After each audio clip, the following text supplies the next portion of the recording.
Dan saudara, untuk mengetahui bagaimana cara memilih hewan kurban yang sehat dan baik, kita segera bergabung bersama jurnalis Kompas TV Fida Alatas di Bandung, Jawa Barat.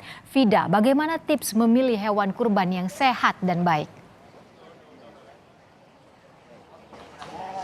Ya, selamat sore Ivo dan juga saudara. Betul sekali kalau kita ngomongin mengenai berkurban, pasti cara memilih hewan kurban yang kemudian baik dan sehat ini menjadi penting saat kita kemudian berbelanja hewan kurban. Dan bagi Anda, Ivo dan juga saudara yang mungkin masih belum sempat untuk membeli hewan kurban, meskipun Lebaran Idul Fitri ini jatuh pada esok hari, namun tenang, masih banyak kemudian pedagang-pedagang hewan kurban yang masih akan menjajakan dagangan mereka sampai hari tasyrik atau hari terakhir hari tasyrik, tepatnya sampai 2 Juli mendatang. Nah, langsung saja nih Ivo dan juga saudara, sore hari ini saya mau ajakin Anda kemudian melihat-lihat atau menginformasikan kepada Anda bagaimana ciri-ciri hewan kurban yang baik dan sehat menurut syariat dan juga tentunya menurut kesehatan. Saya sudah bersama dengan Kang Nafsan, ini ya adalah Ketua Panitia Pedagang Hewan Kurban yang berada di salah satu kawasan yakni di Soekarno-Hatta, Kota Bandung. Kang Nafsan, apa kabar hari ini? Lagi sibuk-sibuknya ya? Ya, alhamdulillah baik. Sedang sibuk-sibuknya ini hari H. Hamin 1 soalnya ya. Ya. Nah, Kang, langsung aja nih Kang. Gimana sih buat apa sih namanya pedagang, maksud kami pembeli yang kemudian mau memilih hewan kurban, apa aja yang perlu diperhatikan untuk kemudian hewan kurbannya ini baik dan juga sehat secara syariat? Ya, yang pertama itu tentu kesehatan ya. Yang pertama ada dari lubang kumlah, yaitu seperti mulut, telinga, lubang anus itu harus bersih dan aman. Oh gitu. Begitu. Nah, lalu itu tidak cacat fisik. Seperti kakinya tidak pincang, lalu tidak patah, lalu matanya tidak buta, lalu telinganya tidak hilang atau rusak. Ya, lalu yang ketiga itu dia harus sehat tentunya. Lalu dia harus jantan. Oh, Jantan ya, betul. Yang keempat, dia berumur di 1 tahun minimal. Minimal di 1 tahun, tapi berarti kalau secara kasat mata, secara fisik ini tidak ada yang cacat atau sempurna gitu ya. Ini kalau dilihat yang ini sehat banget kayaknya, Kang, aktif banget ya. Betul. Ya, alhamdulillah. Nah, Kang, mungkin ada tips nih.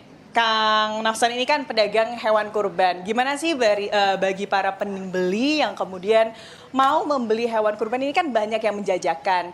Kira-kira yang harus diperhatikan oleh pembeli terkait pedagang yang bisa dipercaya itu seperti apa sih biasanya ciri-cirinya? Yang pertama tadi ya, sehat. Lalu kedua itu aman.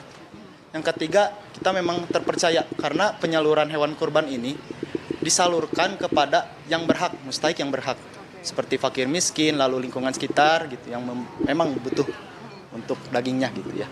Kang Nafsan, ini menarik nih, ini kan H-1, tadi ngobrol-ngobrol sama Kang Nafsan, sebetulnya sudah ada 80% kemudian dagangan Kang Nafsan istilahnya yang sudah ludes sebetulnya. Tapi kalau ngelihat dari kandangnya ini kok masih full begini ya Kang ya? Oh ya, karena ini memang ada untuk yang penyembelihan hewan kurban langsung ya, di hari hanya besok. Lalu emang ini cara untuk memaintenance juga, bahwa untuk agar bisa lebih sehat dan lebih terpercaya aman gitu, maka harus diberi pakan. Gitu. Jadi memang trennya seperti ini ya Kang ya di tahun-tahun sekarang nih, setelah beli kemudian nggak langsung dibawa pulang ya, tapi kemudian dititipin ke penjualnya biar dirawat, memastikan tetap sehat begitu ya Kang Nafsan ya. Ada pesan terakhir mungkin bagi masyarakat yang ingin berkurban di tahun ini? Untuk masyarakat yang ingin berkurban di tahun ini, semoga bisa berkurban dengan kapasitasnya.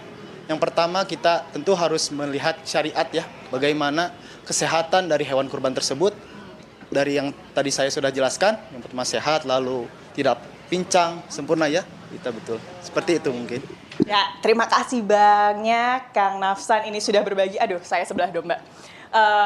Sudah berbagi, ini tentunya pastinya bermanfaat buat tentunya pemirsa Kompas TV yang mungkin sore hari ini atau esok hari akan berbelanja hewan kurban untuk kebutuhan Idul Adha nanti. Ivo. Ya, Fida, bisakah Anda tunjukkan bagaimana situasi di sana? Apakah hingga sore ini pembeli masih terus berdatangan?